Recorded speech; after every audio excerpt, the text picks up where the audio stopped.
Ryan Reynolds here from Mint Mobile. With the price of just about everything going up during inflation, we thought we'd bring our prices down. So to help us, we brought in a reverse auctioneer, which is apparently a thing. Mint Mobile Unlimited Premium Wireless. How to get 30, 30, bit to get 30, bit to get 20, 20, 20, bit to get 20, 20, bit to get 15, 15, 15, 15, just $15 a month? Sold! Give it a try at mintmobile.com/switch. $45 up front for 3 months plus taxes and fees. Promo rate for new customers for limited time. Unlimited more than 40 gigabytes per month. Slows full terms at mintmobile.com. Hiring for your small business? If you're not looking for professionals on LinkedIn, you're looking in the wrong place. That's like looking for your car keys in a fish tank. LinkedIn helps you hire professionals you can't find anywhere else, even those who aren't actively searching for a new job but might be open to the perfect role. In a given month, over 70% of LinkedIn users don't even visit other leading job sites. So start looking in the right place. With LinkedIn, you can hire professionals like a professional. Post your free job on linkedin.com/spoken today. Millions of people have lost weight with personalized plans from Noom. Like Evan, who can't stand salads and still lost 50 pounds. Salads generally for most people are the easy button, right? For me, that wasn't an option. I never really was a salad guy. That's just not who I am. But Noom worked for me. Get your personalized plan today at Noom.com. Real Noom user compensated to provide their story. In 4 weeks, the typical Noom user can expect to lose 1 to 2 pounds per week. Individual results may vary.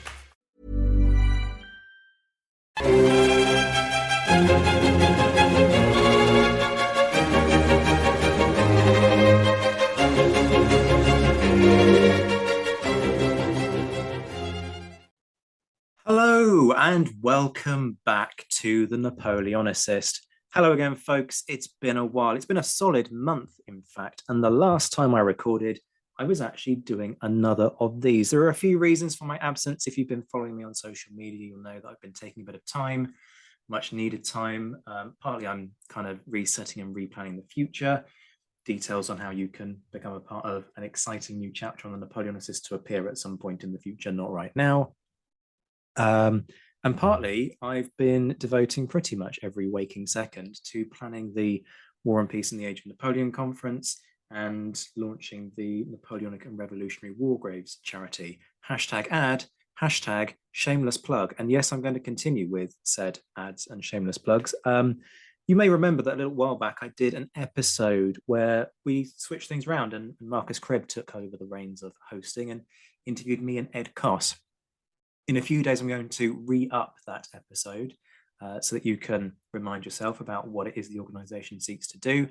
I'm not going to go into that now because that's not the point of this episode, but just to flag that for you, that will be appearing in the near future. And if you're interested, I will be putting up details about how you can find out more about the charity, both in the notes to this episode, but also crucially, the details will be in the episode coming in just a few days' time. Actually, it'll be out early next week. In relation to the second #ad, #shameless plug, I've been talking for quite a bit about what is going to be one of the biggest gatherings of Napoleonic enthusiasts and experts of this year. It's called the Second War and Peace in the Age of Napoleon Conference. It's being organised actually through the Napoleonic and Revolutionary War Graves charity. Now, conferences, they tend to intimidate some people. Don't be intimidated. It's not exactly like a Napoleonicist party, but a lot of the people who've presented on that show in the past are going to be at the conference. Plus, there'll be some other people that you perhaps might not be familiar with, but who are utterly fantastic. You know, people include William Doyle, Matilda Grieg, Will Fletcher, Beatrice de Graaf, Ed Koss, Conrad Kinch is speaking. I could sit here and give you the whole list. I won't, because again, that's not the point of this episode. But if you would like to know more, firstly, 2 things to bear in mind. 1, yes, you can attend in person should you want to, but this is 2022. We live in a post-pandemic world and we've got with the times. So you can attend online. Now, only one of the 3 rooms that's going on at any given point in time will be live streamed. However, we are very pleased to have agreed with our venue, the National Army Museum, that we will record all of the talks in some form, either video or audio, and then we will post them online, and they will be accessible to anybody who buys a ticket, whether they buy an in-person ticket or an online ticket. So If you buy the online ticket, which costs £25 per day, and there are 2 days of conferencing, then you get all of the talks for that day.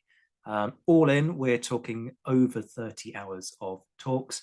So it's quite good value for money. So have a little think about whether or not that works for you.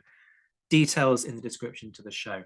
But I have gone on far, far too long about things that are not remotely related to today's topic. You can tell I haven't been doing this for a solid month, can't you? Just by the fact that we're taking this long with the intro. But what are we covering today? I'm going to call this one The Forgotten Marshal. We are looking at MacDonald, and who better to help me through this peculiar enigma that is why MacDonald has been forgotten, because as we're going to see, his record actually isn't bad. You know, there's good stuff in what's about to come when we're discussing what he did. But who better to help me through this than my majestic Marshal correspondent, Rachael Stark, who frankly lit a fire underneath this podcast with her brilliantly received episode on Davoo, which is heading straight up the rankings to be one of the all-time favorites for the show. Not remotely surprised, but it went down seriously well. In fact, it's probably the best single day of downloads we've had on this show in a solid 3 or 4 months. So she knocked it out of the park last time. She's going to knock it out of the park again. Rachael, welcome back. Really looking forward to the second installment of what I think will be a regular feature. We're just going to keep pushing these out monthly. Why not? Yeah. The public love it. We love to have a little nerd out about the Marshals. I learn a huge amount. You do brilliantly. It needs to keep on going. How are you doing? Very well, thank you. Thank you for having me back again. It was a no-brainer. Frankly, I hadn't finished recording the last episode before we kind of agreed we were going to keep on doing these. So no, it's an absolute pleasure to have you back, and I'm sure our listeners are going to be delighted to hear your voice again and hear us kind of discuss MacDonald. Let's start with the big elephant in the room. That title, that clickbait, if you like, title, The Forgotten Marshal. Why push him to the periphery? Is this a character thing? I think MacDonald occupies a very sort of niche space, very much in the middle of all the rankings, in that he wasn't a brilliant general. He had none of the sort of flashes of genius of Messina or Davoo, but he wasn't a poor general either. He was not as flamboyant or as dashing as Ney or Murat, so his story's got none of that drama. Equally, he's not unlikable character. He's not unkind. He's not malicious or spiteful or greedy.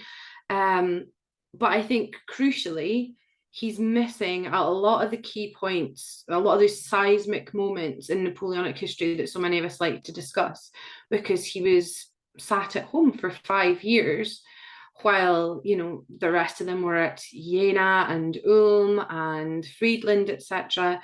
And while a lot of the marshals who fought in Western Europe are balanced out by interest in the marshals who fought in the peninsula, he did serve in Spain, but he never faced Wellington. So he's sort of missing from every kind of key little discussion cluster. And because he's considerably less dramatic than some of the other marshals, he sort of occupies a very sort of small area of grey in the middle of pretty much all the rankings and gets passed by. So not as flamboyant as the likes of Murat, which isn't necessarily a bad thing. We should just kind of throw that out there. Yes, I am going to pile on the Murat hate because, well, it's Murat and I have issues. And people listen to this, particularly one of my patrons, Todd Campbell. There you go, a little shout out for you, Todd. He spent a solid evening sitting down with me and chewing over my opinions on Murat. And I'm sorry to say that he didn't convince me to change my mind. So less flamboyant than Murat, missing in the fight against Wellington, lacking the genius. I see what you're saying. He kind of, if you're going to do a Venn diagram, he kind of falls in the gaps. Well, there are gaps in a Venn diagram. I do know that, people. I'm not an idiot, but you get what I'm saying. He doesn't really fit any particular. Sort of outside all of the He's circles. yeah. This is really interesting. Another thing that's interesting is the name MacDonald. How does a guy of Scottish heritage end up fighting for Napoleon? So as the name kind of gives away, the paternal ancestry was not French, it was Scottish. His dad, who was a guy called Neil McKeechan, who took the name MacDonald, he was a member of Clan MacDonald, was born in South Uist. He was born in a place called Howbeg, and his father actually went to France to be educated for the priesthood and then returned to his native Scotland. His father, Neil, was a Jacobite and a supporter of Charles Edward Stuart, Bonnie Prince Charlie, and in the aftermath of Culloden actually served as Bonnie Prince Charlie's guide as he evaded the Hanoverian troops. So he sort of guided him away from Inverness towards the Isles. And it was a distant cousin of his, Flora MacDonald, who would eventually get them completely to safety. So Neil, he's an exiled Jacobite now. He follows the prince to France, where Marshal MacDonald very acidically notes in his memoirs he saw Neil installed in Ogilvy's Scotch regiment, then never gave him a second's thought ever again. He settled initially at Sedan, married a French woman, where they had 4 children, 2 of whom survived infancy, one of which was the future Marshal MacDonald, who depended on some records. Some records call him Jacques, some records call him Etienne. He had several names, of course, and then moved to Sancerre, where there was a sort of exiled Jacobite community, and that's where he made his life. Interesting. I'm not going to lie. The first thing I do when I prep for these episodes is I pick up Chandler. And I was curious about this thing about Bonnie Prince Charlie just kind of dropping him like I don't know quite how you drop something heavy, not interested. Yeah, thanks for getting me out, but I mean talk about use and abuse, but then I'm not the greatest fan of Bonnie Prince Charlie, but that's a conversation for another day. Okay, so we've talked about the heritage. We've covered that logical question. Early life. What do we know about his early life? I mean, he's coming from a military family. Is it sort of obvious that he's destined for the army? Because you sense that actually there's that priesthood connection for his dad. So which way does he look like he's going to go? His father had intended his son to go into the seminary and become a priest, and the aim was that he would take a canonry at Cambrai, and that was certainly the direction he was headed in until in MacDonald's own words, if you want his life story in his own words, read his recollections. He had started reading the classics, and he said that Homer just set his brain on fire, and he began to imagine himself an Achilles, and after that it was just a foregone conclusion he was for the army. So he was sent to a military school in Paris under the Chevalier Paulet, and he was a very diligent student. He read very widely on the history and the science of warfare. They tried to make an engineer of him, but he failed his maths exams, and but was otherwise a pretty model student, very, very diligent. And he got his first commission in Maillebois regiment serving in Holland. Once that was disbanded, he was offered a cadetship in Dillon's regiment, but it meant taking a reduction in rank. They could only take him as a cadet, but he was sort of consoled with the promise that he would soon be an officer. And that was certainly true. Interesting. I mean, just a lesson there. When in doubt, pick up a history book. If you're looking for inspiration, pick up a history book, although don't necessarily go into history because the pay and the job opportunities are scarce. You might sense just a slight hint of bitterness in my just a tiny wee bit. Rachel minds to the camera. Yeah, we shall move swiftly on. But yeah, interesting that all you've got to do is pick up Homer, and neither the first nor the last person ever to say that.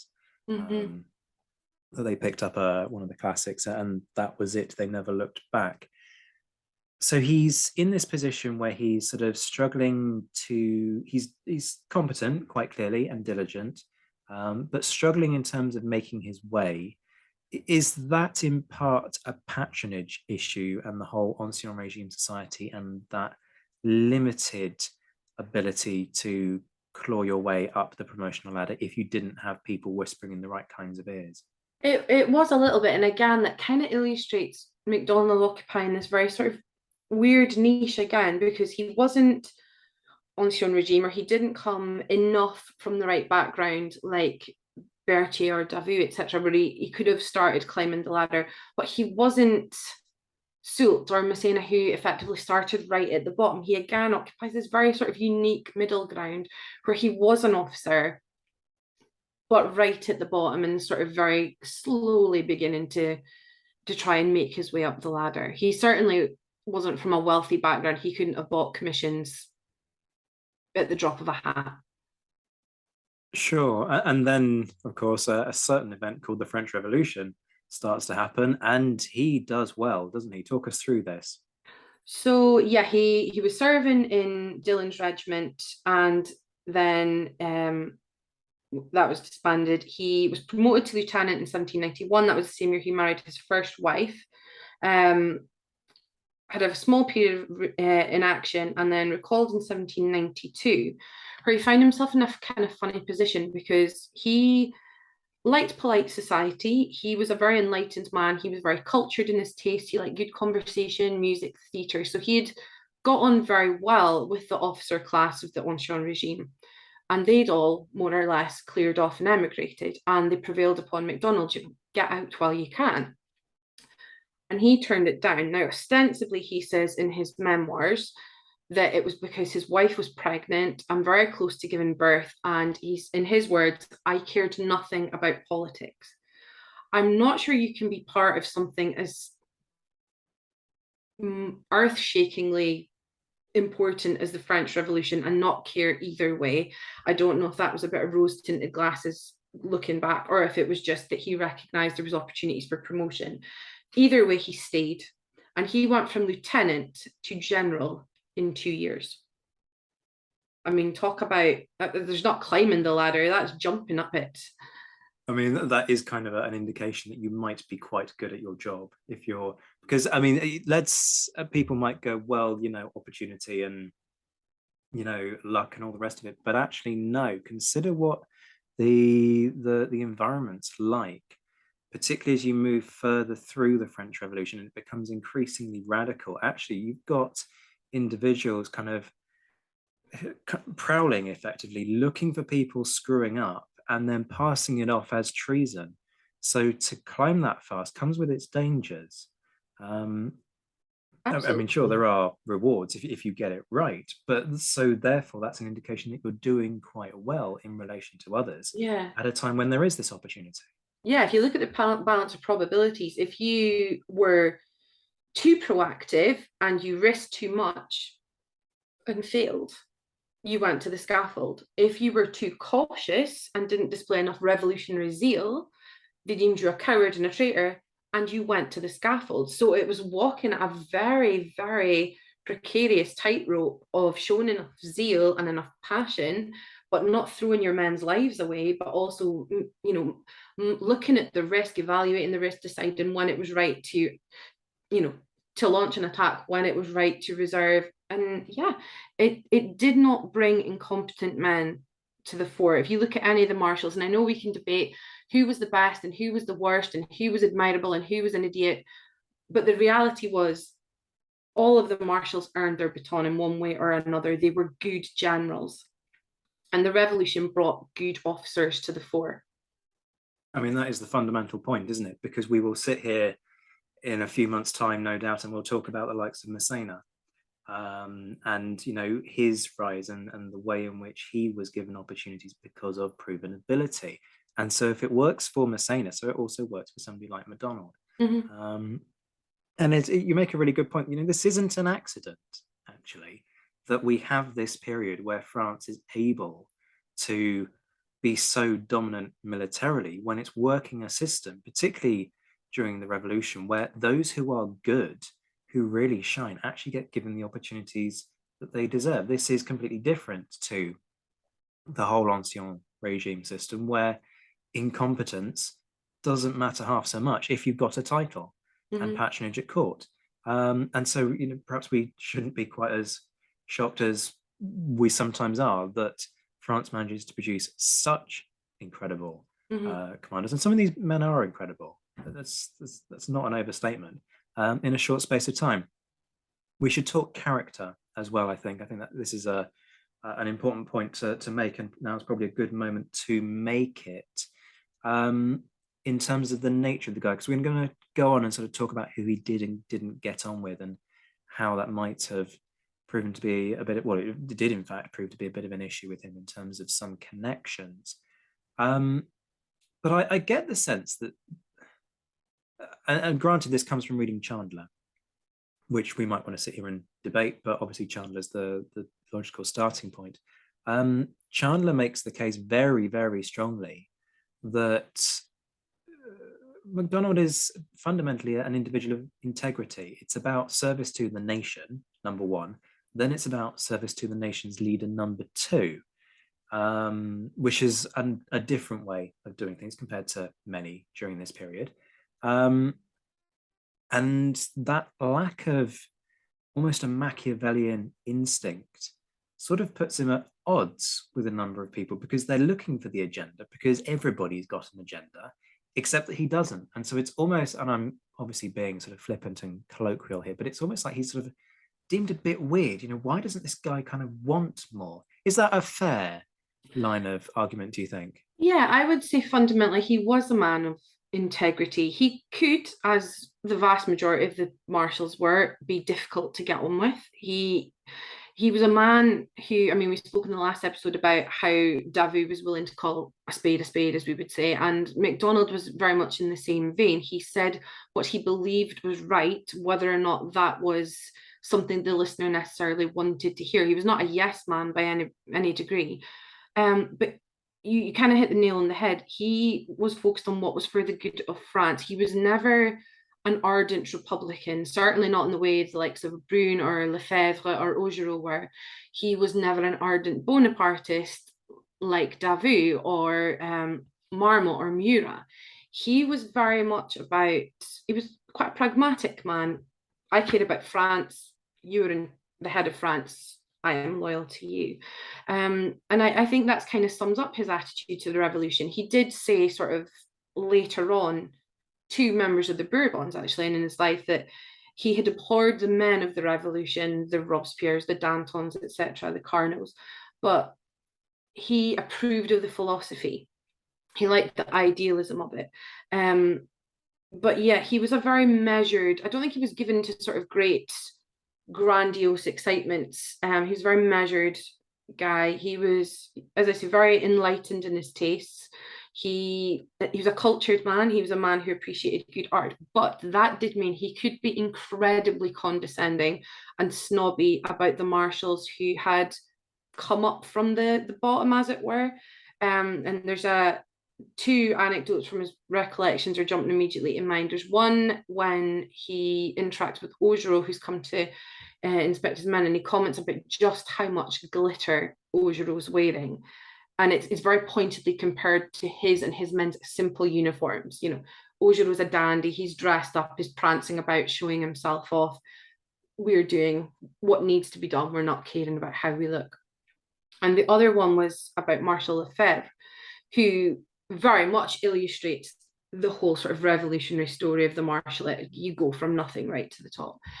And it's honestly dripping with condescension. And I'm saying that probably with a degree of bias because I have a massive soft spot for Lefebvre, but he says that the guy had no appreciation of literature, no knowledge of it whatsoever. And a play had been put on by Voltaire, and Lefebvre got quite caught up with it, and he's applauding, and he says to Marshal MacDonald, the man who wrote that, is he here? Because he thought it had been written specifically for that performance. And MacDonald's very condescending. How could you not understand Voltaire? So he's a good man, but he has his faults. He can be prickly. He's got a good opinion of himself, certainly. And that's a very strong theme in his recollections. He's very convinced that he always did right. And he says, I have very little to blush for in my entire long career, which I don't think anybody can purely claim. But on the by and large of it, I would say a good man. Interesting. This is very interesting. I mean, we'll get to one thing where there's a big what if in relation to his claims that he was number one in consideration, and Napoleon was number three in consideration for the Brumaire coup. We will get there in due course. We should rewind a little bit though and talk about particularly de Maurier, shouldn't we? And his connections there, but also Moreau and is it Pichegru or Peshegru? I always get Pichegru, I think. Well, that's how I pronounce it, but I'm not saying that's right. What's the problem there? And I say that because some people won't be aware of what the issue is, but just talk us through that. So I've seen MacDonald's career summarized as unlucky, and I think unlucky, you could maybe say he was unlucky in that the people he tended to form very good relationships with or become attached to or work well with had a nasty habit of falling into disgrace. He was initially an ADC to de Maurier. Just as he was promoted to captain, and now, of course, de Maurier deserted and was found to have been communicating with the Allies in secret. And when he went, MacDonald found himself viewed as a suspect.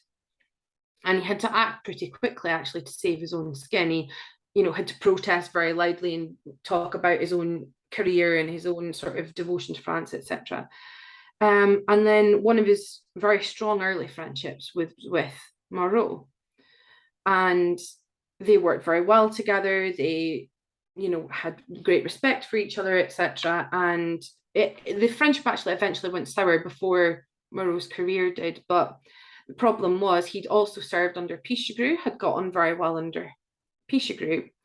Along comes Napoleon, who, then there's the Cadoudal conspiracy and Pichegru's connected to that. Moreau is alleged to have been involved, and MacDonald's connected to everybody, and he's sort of tainted by association. He very loudly states his case, and I don't think he approved of what was done with Moreau. He didn't feel it was right, and this is despite the fact that their friendship has since gone sour because he felt Moreau had stiffed him out of a command. But he's tainted by association. I also don't think it helped that he had slept with Pauline Bonaparte. And if you're trying to get in your boss's good book, shacking up with his sister for a long weekend is probably not a good idea. There was the story that they'd locked themselves away for 3 days, ordered in enough food, then shut up the house and weren't to be seen for 3 days. And then it's not really going to endear you to her brother, is it? It's not ideal. I mean, it is like a basic thing, I gather, that's agreed in business. You just don't mix business and pleasure, and you boundaries, man, boundaries.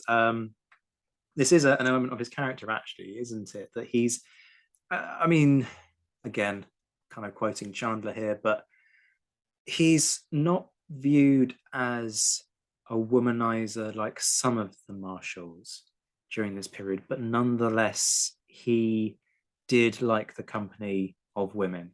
And here you have one example of that. But yeah, not the best move, I guess. No, not going to endear you very much to Napoleon at the time, certainly. It's really not. I gather Talleyrand might be part of the issue as well here. And this is what I was kind of alluding to with the Machiavellian streak. Certainly Talleyrand, a Machiavellian individual to the absolute hilt. You can make the argument, and I certainly would, that Napoleon fundamentally was Machiavellian. Now, if people want to debate that with me, come find me on Twitter. We'll have that discussion another time, but I would actually make that case that Machiavellian as well. And because MacDonald isn't Machiavellian, it's almost like Talleyrand doesn't trust him because he doesn't understand him. And so there's this suggestion that actually Talleyrand tries to implicate MacDonald when this situation blows up. Yeah, so he had briefly once Napoleon had become first consul, I mean, MacDonald made himself very useful to Napoleon during the Brumaire coup, despite claiming he was first choice, and he was rewarded Napoleon made him ambassador to Denmark. He hated it, but he very much felt Talleyrand was determined to get him out of the way. Now, he had, in his recollection, he said he had spoken once very harshly to Talleyrand, and he felt that was revenge. And he certainly says he prejudiced the first consul against me in my absence. And he very much held Talleyrand responsible for that whole period of inaction. He thought he had basically been whispering poison in Napoleon's ear, and that was why Napoleon had never viewed him as someone he wanted to admit to the inner circle. There are two questions I want to ask, but the first one that we have to deal with is that fair?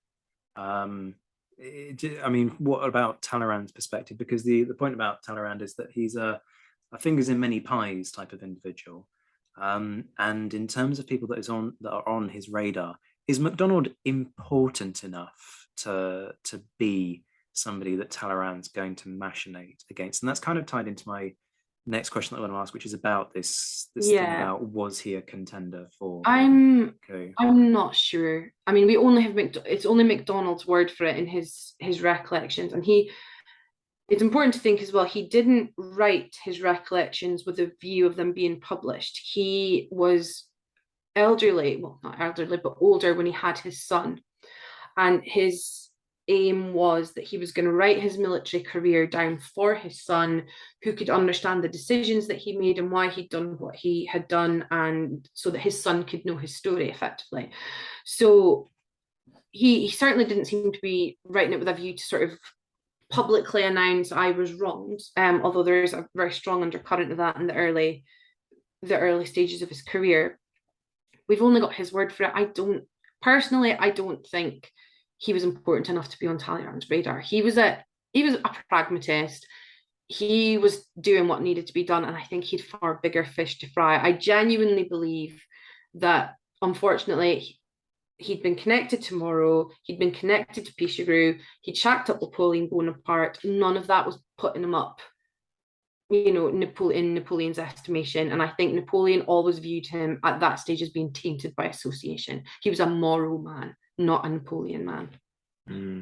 Absolutely. I mean, it does seem quite a grandiose claim, doesn't it, that it's a conspiracy from Talleyrand himself. And when you pause and consider Talleyrand's nature, and at some point I'll do an episode with somebody on Talleyrand, because boy, what a fascinating individual he was. You've got the hours to spare. Yeah, exactly. I mean, you need about 10-part or something, don't you? This idea that he had a vendetta against me, I think is just a little bit too convenient when you consider MacDonald's career and where he was. But I say all of that with the healthy dollop of skepticism that comes with spending some time reading history. But if his claim about having been the first choice prior to Napoleon is true, then you could make a stronger argument that actually, if you're going to sift people and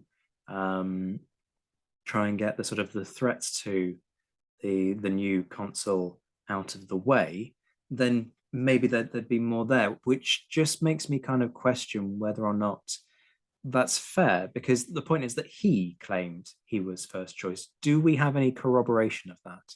No, again, we have MacDonald's word. He claims that they went first to him, then to Moreau, and lastly to Napoleon, who of course seized the opportunity with two hands. But again...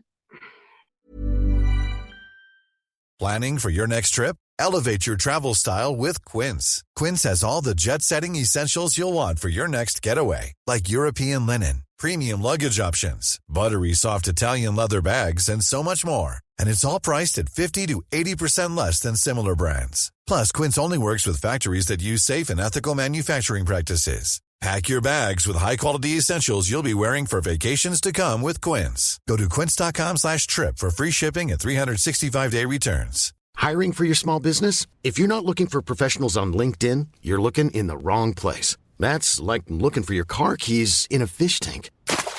LinkedIn helps you hire professionals you can't find anywhere else, even those who aren't actively searching for a new job but might be open to the perfect role. In a given month, over 70% of LinkedIn users don't even visit other leading job sites. So start looking in the right place. With LinkedIn, you can hire professionals like a professional. Post your free job on linkedin.com/spoken today. Balance of probabilities, is it likely? If you look at MacDonald's character, he was a good army officer. He was diligent. He behaved with integrity. He was honest. He certainly wasn't grasping or greedy or underhanded. But it takes more than honesty to succeed in politics, as we can see in the here and now. And did he have the charisma of Napoleon? No. Did he have I've had these discussions on Twitter before as part of my Marshal Monday thing, which Marshal would you want to follow into battle? And people say, oh, I think I know in my head it should be Davout, or I know in my head it should be Massena, but it's Ney, it's Murat, it's Lannes. Is MacDonald the kind that's really going to inspire people to, get up and get things done? I don't know. I must admit, I'm fairly skeptical about it, and I want to feel like that's maybe just a bit of an exaggeration and a bit of self-aggrandizement. I mean, my gut reaction, and just to emphasize that is a gut reaction, rather than having spent hours trawling through this and the weeks and months to be able to be confident in an assessment, is that look, this guy isn't a Napoleon, right? And the one thing that I will always say is that in 1799, and people in the anti-Napoleon camp actually take issue with me over this, but I do believe that in 1799, actually Napoleon's the guy France needs. Yes, there have been kind of little blips in his career that you sort of go, but by and large, up until that point, I don't really have an issue with the guy. And Napoleon certainly had the energy. He, as you say, he had the charisma and he had the vision. And then it's with time that, in my personal view, that I blow more kind of cold on the guy. If you put the two side by side and you ask me to pick one, I'm not sure there's a contest, right? And that's kind of what we're trying to assess here. So he ends up with basically a 5-year gap in his career, doesn't he? He sits at home. He goes home to his chateau. He marries again, is very quickly widowed for the second time, and he wrote that he was in a high fury about it. He was incensed that in 1804 he wasn't included on the list of the Marshalate. He certainly felt he'd more claim to it than some. He didn't name names, but he certainly felt that he had a better claim to a baton than Davout or Bessières, because they'd never had truly independent command at this stage. And he said that he grew more and more angry at the news of every great victory, because he knew he should have been there. And he wasn't just worried for his own lack of opportunities. He had 2 daughters by his first wife, then a daughter by his second. And the daughters of his first marriage were growing up, and their connections had been forming great marriages or making their way in society in the new imperial court.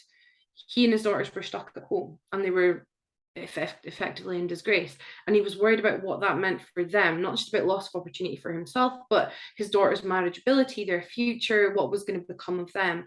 It was not a period of relaxation, certainly. He was very unhappy during that time, but crucially he felt he was in the right and that Napoleon had wronged him. Yes, which goes back to what we were saying about the nature of the guy, that yes, this guy believes that he should serve, but we are getting just sort of a hint of delusions of grandeur perhaps in amongst all of this. So what changes? Because as we're going to discuss, this is the guy who gets the baton on the battlefield. The only one of the, I believe, of the post 1804 bunch to do so. Yeah, absolutely. I mean, sure, you can say, well, Marmont post the 1809 campaign, but the point is it's not a battlefield inverted commas commission. So what changes, first of all, for him to be in that opportunity? I think by 1809, Napoleon needed every good commander he had. He was fighting a war on multiple fronts. By this time, he's in the peninsula, he's in Western Europe, and his troops are more spread out. The Marshalate is more spread out, and he needed good commanders. and he invited MacDonald to serve with Eugene in the army of Italy.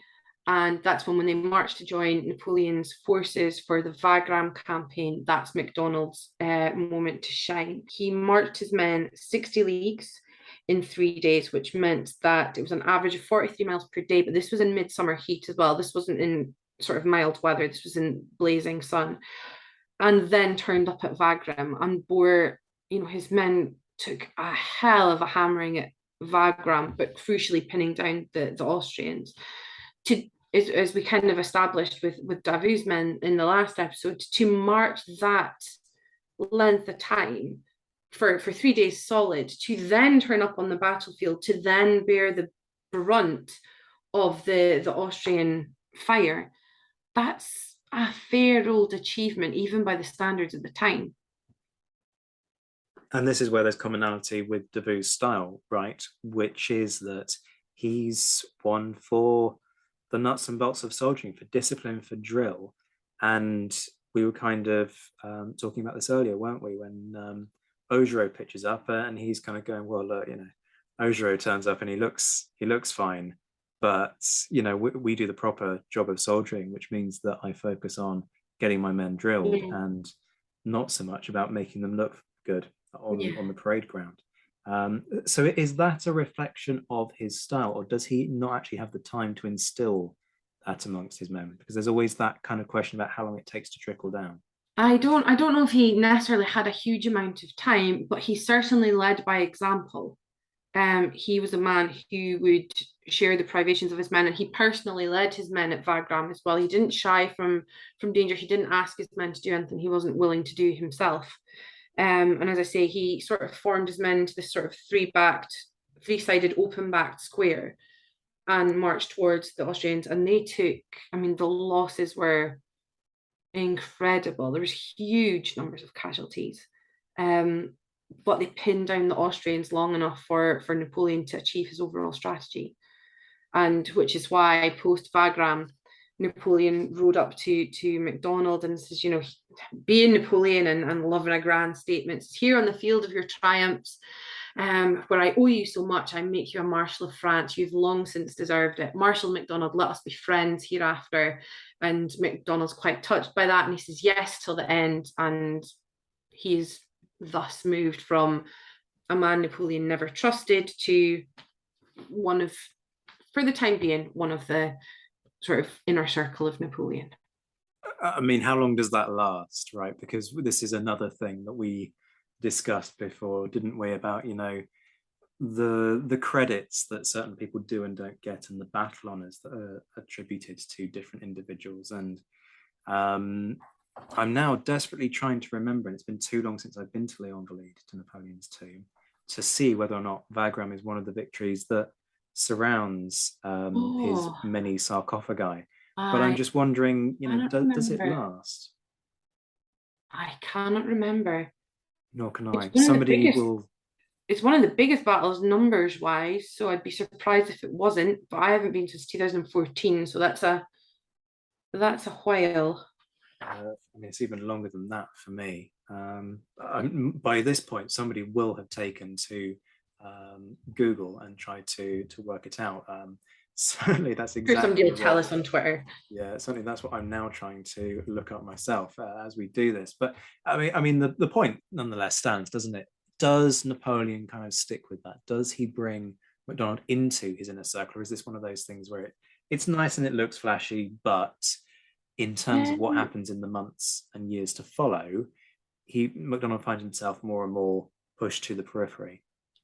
He certainly does well by him in the immediate aftermath. He's made Duke of Tarentum, and he is given a very handsome endowment of something like 60,000 francs. He's well rewarded, and that's one thing that I will say for Napoleon. He was consistently a very generous rewarder of where he felt he'd been rendered good service. But ultimately, as I said very much at the start, MacDonald was not a yes man, and he was not a man who would say that's a brilliant idea when it was felt that it wasn't a good idea. He was no flatterer. He was not somebody who would bow or toe the line if he felt it wasn't right. And then so he was sent to Spain in 1810, and like every other marshal who served in Spain, he hated it. He was following Augereau. Now Augereau had been incredibly harsh, brutal, in fact, in Spain. And MacDonald tried the other approach, but he fundamentally didn't believe in the war in Spain. He felt that they were the oppressor. He did not feel that they were the people, the liberators, as it was sort of framed in propaganda. And he hated his time there, and he was, I think, very grateful for the very severe attack of gout that sent him back to France. He, by and large, missed the worst of Russia. He was given the 10th Corps, I think. Yeah, the 10th Corps.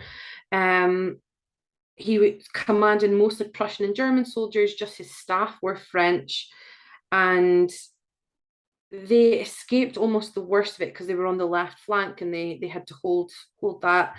And as the retreat, actually, they joined the retreat. The surge in Prussian nationalism meant all his troops cleared off, and he was just beside himself with fury. And slightly, a little bit of overstatement, he called it the most despicable act of treachery in history. I think that's marginally over-egging the pudding. But he certainly didn't experience the privations that Ney or Davout or Saint-Cyr or Oudinot had experienced in Russia. Didn't mean he had a comfortable time, but certainly less traumatic than the others had.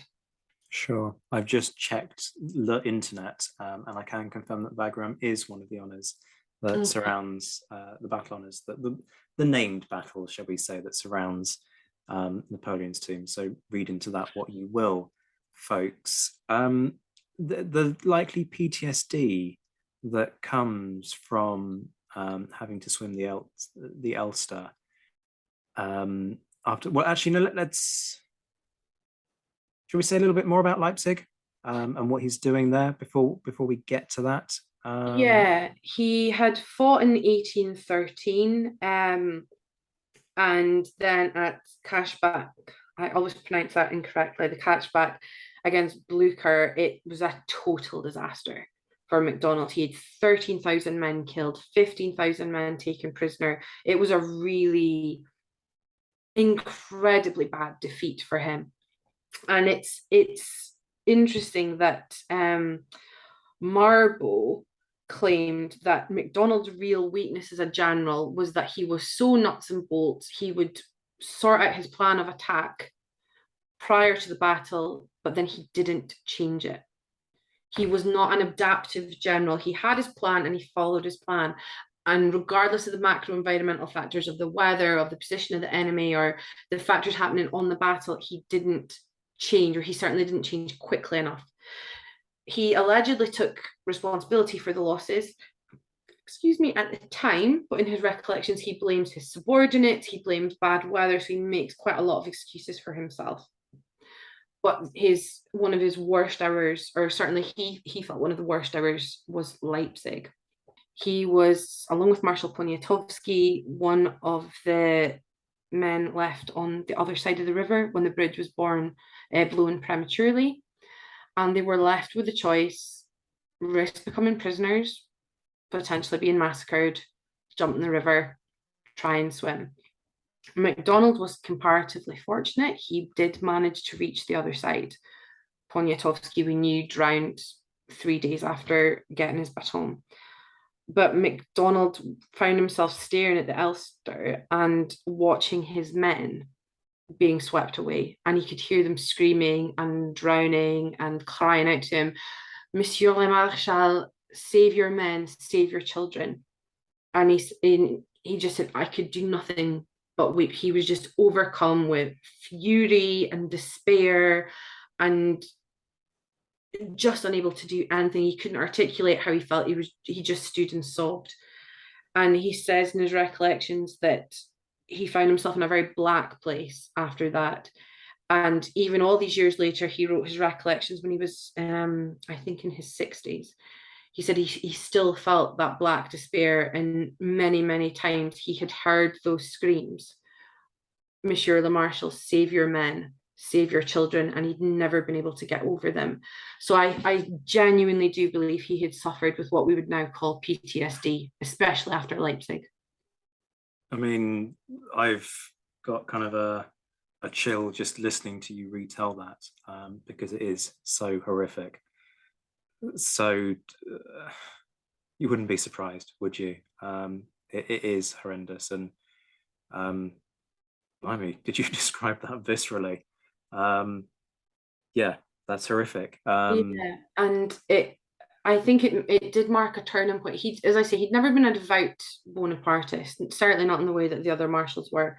But he'd gone to Napoleon afterwards. He was soaked, he was frozen, he was still in tears. And he says Napoleon had offered him neither kind of comfort nor refreshment, had received him fairly coldly. And I think that marked a turning point where, for MacDonald, Napoleon was perhaps no longer what was best for France. And MacDonald, sorry, he was the man who cared about what was good for France. And that's kind of telling in the post-Wagram ditty that MacDonald was France's choice, Oudinot was the army's choice, and Marmont was French's choice. MacDonald was the choice for France. And I think it became very clear to him from that point on that what was good for France, it was no longer Napoleon. Yeah, and we can see that particularly in the end. Well, Endgame Part 1, because as we all know, there are two phases to Napoleon's inverted commas endgame. We'll deal with the second part of that endgame and MacDonald's role within that in just a moment, or lack of role in that. To just kind of issue a little teaser of a spoiler there, because this is a guy who puts his money where his mouth is, right? He's one of those who says to Napoleon, time is up and you need to go. Napoleon's comment on this is kind of interesting, because he kind of then says, well, MacDonald doesn't really like me, but I'm going to send him to negotiate with you anyway, when he sends MacDonald to talk to the Tsar. So talk us through what happens there, and why MacDonald, who goes, because he doesn't go alone, it's worth saying that, but he is one of the leading voices in that discussion. Why does MacDonald think that he needs to go, and why don't some of the others perhaps lead in that scenario? I think, again, MacDonald was a man who was willing to speak truth to power. And in 1814, Napoleon didn't have enough men like that around him. Lannes never, held back from it. He was dead. Davout was willing to criticise. He was in Hamburg.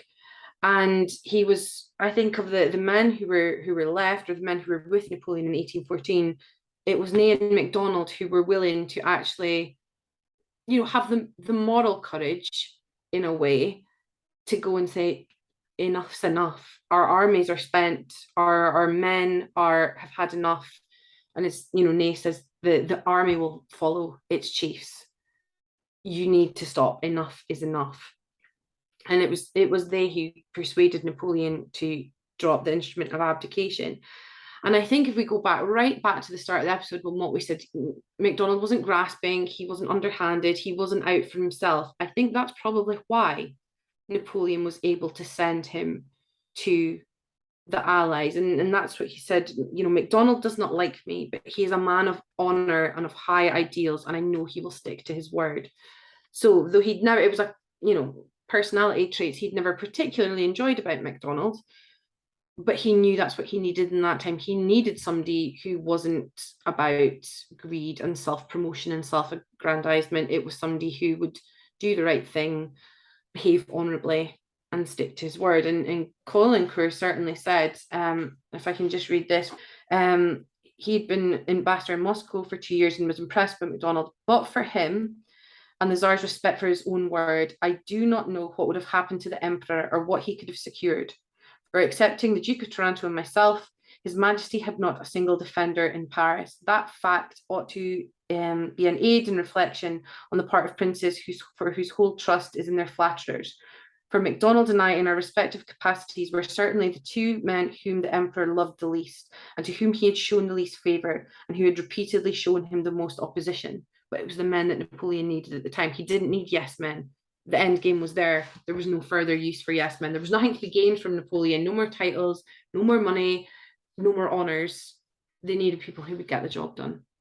Yeah, it's that old adage, isn't it, of cometh the hour, cometh the man. And certainly from what we've discussed about the guy's character, he was, so it seems, the person to have those chats with the Allies about this is how we end it. Because as we've said the whole way through, France first, leader second. But despite all that, he came back to Napoleon's side afterwards and stayed with Napoleon until it was all over. And Napoleon actually said to him, you know, I never really liked you. You know, I didn't shower you with honours in the way that I did some others.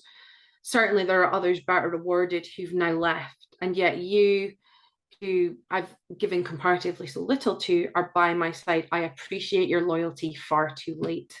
And he did give him what he claimed was a sword of Murad Bey from Egypt, and sort of parted with him on good terms, and encouraged MacDonald to take the vow to the Bourbons, which he then did. He did, and this is where it gets more interesting, doesn't it? Because we keep talking about what's best for France and MacDonald's inclination to always favour that. And this is always one of those moments where I kind of respect the individuals who have stayed with Napoleon for the long haul, up until the point where to do so any further would have been sheer foolishness. And then decide when Napoleon comes back, actually, no, enough was enough. We need to stick to what we had initially agreed at the end of all of this. And so, you know, MacDonald doesn't feel like an individual with a short memory in 1815. No, and I think he was a man who put a very high value on when he gave his word, he meant it. He had given an oath to Louis, and he stood by it. He escorted Louis and his party, you know, to the border, saw them in safety, returned to Paris, and he was actually very ill through the 100 days, again with gout, which is a recurrent illness in his life, and he ignored Napoleon's summons. And he felt justified in doing so because he had made his promise and he would adhere to it. And it was that simple for MacDonald. He'd given his word, he would honour it. And that was a real character trait for him. He put value in his integrity, and he stayed true. What happened about him ignoring his summons? Because with the best one in the world, ignoring a summons from somebody like Napoleon comes with its, you know, you're rolling the dice at that moment in time. It's not exactly a risk-free venture. Was there any kind of rumblings that this was a risky business, or was he just kind of allowed to stay in his chateau? He, like Oudinot very much behaved similarly, had said to Napoleon, you know, I won't fight against you, but I won't fight with you. I'll serve no one. Leave me in peace. And they were by and large just left alone. And as I said, MacDonald, he would have been no use to either side anyway, because he was extremely ill during the campaign. So what's life for him like post Napoleon, if you will, post 1815? Does he get rewarded for that loyalty? Yes, he was initially offered the position of Secretary of War, which he turned down, and recommended Sincere in his place, but with a very backhanded compliment that Sincere is very diligent, but he's considered a bad bedfellow. He doesn't get on with people. And then he was asked to take over command of the army of the Loire from Davout. And MacDonald, being MacDonald, said to Louis, well, okay, but on two conditions. That I have carte blanche to act as I feel is right. And secondly, and very crucially, I will not be an instrument to move against any individual, or be used as an instrument to move against any individual, i.e. his former comrades. And I will still less be used to push anyone to their execution. So that was real integrity as well, because he wasn't one for blow him with the wind. He stood firm in his convictions, whether that was to Napoleon or to Louis, and he helped some Bonapartist officers escape a fate similar to Ney. He got them out of France. So again, there's a very big difference in battlefield courage and moral courage, and MacDonald didn't just have the former, he had plenty of the latter as well. Yeah, absolutely. I mean, that is something that comes across quite clearly, isn't it? I mean, you said it yourself, he's somebody who's prepared to speak truth to power. Yeah, respect. Yeah, I think it is going to be coming from all of our listeners for that. Yeah, he was made Arch-Chancellor of the Légion d'Honneur, and he held that position for nearly 20 years and was a member of the Chamber of Peers. He retained his Marshal, obviously, while a lot of his peers were struck off in disgrace. It was actually largely through his intervention and also Oudinot that Davout was brought back from disgrace the couple of years before he died. MacDonald was a very strong force in persuading Louis to relent against Davout, and MacDonald felt really atrociously about what happened to Ney as well. He felt that Ney was his own worst enemy, but that he certainly hadn't deserved what had happened. And his voting record as a member of the Chamber of Peers, he was a liberal man. He didn't sort of become an arch royalist because it was convenient. He didn't become a royalist zealot against his former comrades and peers. He went with his conscience, voted as a liberal, and led a very quiet life. He had a fairly tragic personal life as well, but as he got to older age, he went to visit his roots. In 1825, he came to Great Britain and visited his father's birthplace in Uist, where there's now a plaque to him, which I would like to go and see fairly soon.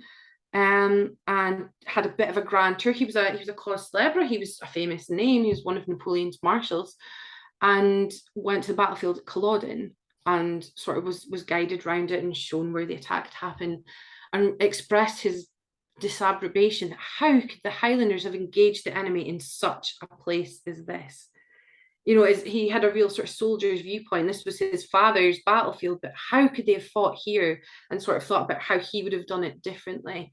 And he was spoken of very warmly. He then went on to send money to his family in Uist, largely for the rest of his life. He created annuities and stuff for them. He addressed them in sort of very faltered Gaelic because he had no English and the family had no French. So they spoke in sort of very faltering Gaelic, but he was very warmly received by them and had treated them very kindly. And he took a handful of Uist earth back with him to France and asked that it be buried with him. So he's buried with a handful of earth from his father's birthplace. And I guess just to kind of sum him up, in his own words, he left this message to his son. I have never had reason to reproach myself, nor have I ever had to blush for any circumstance in my life. I received an untarnished name. I transmit it to you, feeling sure that you will keep it pure. My conscience during a long and active life has nothing to reproach me with, because I've always followed 3 safe guides: honor, fidelity, and disinterestedness. And I like to believe that my guides will be yours also. So I think, yeah, not the best of the general, no. The most interesting even of the generals, again, no. But I would say, if you were drawing up a list of marshals who were not only great men, but good men, you can safely stick MacDonald on that list. Absolutely. We spend a lot of time, don't we, discussing the morality and the questionable morality of certain people who grab the headlines. And we will talk about plenty of those types of individuals as this series continues. MacDonald, sure, not flashy by any stretch of the imagination. Competent, yes. Fundamentally, I think a moderate in the vast majority of the different elements of a person, in terms of his political views, in terms of his character, in terms of just everything almost. I mean, let's set aside the Pauline Bonaparte incident. That perhaps is less an indication of moderation. But yeah, I'm glad that we've spent an hour and a bit just kind of talking about this guy and shedding light on a guy who is forgotten because he falls down the gaps. He's not sort of shiny enough in any particular area to be sort of a magpie magnet, if you will. Yeah. When it comes to whatever you like from your figures of history. Rachel, thank you so much for this. You're coming back. We've got a series to deliver now. Can I just say one more thing, if that's okay? Do. So Dalderfield said of MacDonald that it was a great tragedy that there were no bagpipes at MacDonald's funeral, because there were, obviously. He was buried in France, and it was to be hoped that some would be there to welcome him in the afterlife. So I've taken the liberty of writing MacDonald some bagpipe music, and I've written a slow air in his name. And if you want to hear it, you can look for it on my Twitter page. I'll retweet it so it's up the top. So he did get some bagpipe music, just a couple of centuries too late. I mean, a shame that it took 2 centuries, but if you can send me the link to that tweet, I will stick it in the show notes, folks. So underneath each episode, there is actually a description. Scroll down if you're on a phone, whatever you have to do to listen to it, it'll be there. And I'll make sure that it is nice and clearly labeled, and you will be able to click that and go straight through to hear that. That's a really nice touch, Rachel. Thank you very much for that. Yeah, shame. Do we know what state his grave's in, out of interest? He is in Père Lachaise, as far as I am aware, with the vast majority of his comrades. As I say, I'd like to get to the Uist monument for him, but most of the Marshals' tombs, I think, are in reasonably good condition. Yeah, I'd imagine the Fondation Napoleon's probably, done a thing or two to help that situation. But yes, back to MacDonald and to the Marshals. Rachel, thank you for another blistering run through. A really poignant one as well. I've still got a shiver down my spine about that incident at the Ulster. I'm not sure something's moved me that much in quite a long time when it comes to historical work. So thank you for sharing his MacDonald story in such a visceral and relatable way. I'm liking the fact that we're putting the humanity into these individuals, and we're not just sticking them up on a pedestal and going, oh, look, weren't they brilliant? We're covering the good with the bad. And so far, I think we've done some fundamentally good eggs in this story. I think perhaps we need to bring some controversy for the next one. But on that note, on that little teaser, we will be back in a month, folks. Rachel, thank you so much for your time, folks. You can find Rachel on Twitter at @BookishRachel. Please bear in mind that Rachel is spelled Rachel. So it's the Scottish spelling there. And we will be back with another Marshal episode in a month. A big shout out as ever to my Patreon supporters, my Emperor level patrons, Mark Stoos, JC Kaiser, and Todd and Laird Campbell. My Marshal patrons, Matt Bone, Marcus Cribb, Rachael Stark, Rory Muir, Liam Telford, Ger Brown, and Graham Swidenbank. My Commander patrons, John Haynes, Jane Davis, Bob Burnham, Andy Meakin, Michael Guest, and Ross Flowers. And my mentioned in Dispatches patrons, Noah Fink, Andrew Wright, David Maxwell, M. Duck, Antony Gumbow, Chris Pramus, Miles Reedy, Alexandra Leon, Alistair Campbell-Grieve, Beatrice de Graaf, Brendan Teeling, Colin Fieldhouse, Ed Koss, Bruins Girl, Gareth Copeland, Jeff Maple, Hugh Brennan, Indiana Fats, Jim Deary, Jim Getz, Josh Keeney, Lucy Tatner, Lynn Dawson, Mark Anscombe, Rob Griffith, Ryan Diamond, Rob Coughlin, Mark Trowbridge, Nick Overland, Stephen Colson, Graham Goodwin, Graham Spicer, and David Preece. I'll be back very soon, but until then, I'm Zach White. This has been The Napoleonicist. Take care of yourselves, my friends. Stay well, stay safe. Thank you for your patience as I go through this overhaul. And as always, thank you for listening.